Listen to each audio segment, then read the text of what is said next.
Let me ask you this. Do you think Andrew Berry will make a trade? We saw, last year he found a way to get Amari Cooper for, basically trinkets.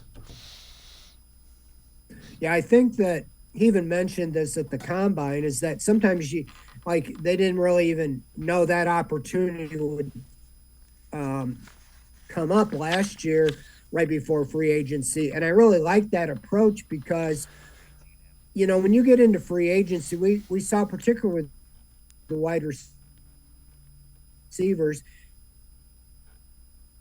guys end up getting a lot more money, and you the guy, and you just have to deal with the contract, and that's where I've been a proponent, of a Brandon Cooks type thing, or DeAndre Hopkins. I know they have insane numbers, but if you could acquire somebody and then work out the financials, there's got to be guys out there that teams are ready to move on from. We saw the Rams cut Allen Robinson. Obviously, he's available, but somebody that isn't being cut, if you could swoop in, make a trade, not only at wide receiver, but defensive tackle, edge rusher, or even, safety, you save yourself from getting into a bidding war, and you're giving up a low draft pick usually if they have a big salary, fourth, fifth, sixth, seventh round pick.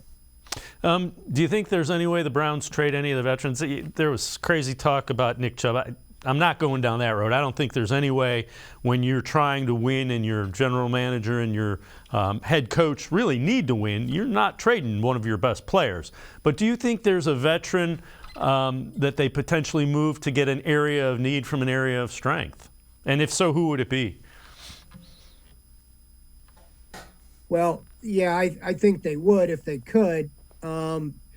I think Nick Chubb, he's the heart and soul, in my opinion, of the offense and even of the team. I don't see how you help yourself by moving on from a player like that. And basically you're turning it over to Jerome Ford, who I think could be a good back, but makes no sense. I don't know a position right off the top of my head that I think they're deep enough to trade or move on, from. I think it's more they're in the acquisition mode as opposed to moving on. I think they showed with the John Johnson, I don't think they're going to trade him. When you say you're going to release him or trade him, it means you're going to release him because if a team knows you're releasing him, they're not going to trade for him and assume that contract. So, all things being said, that's where it comes in.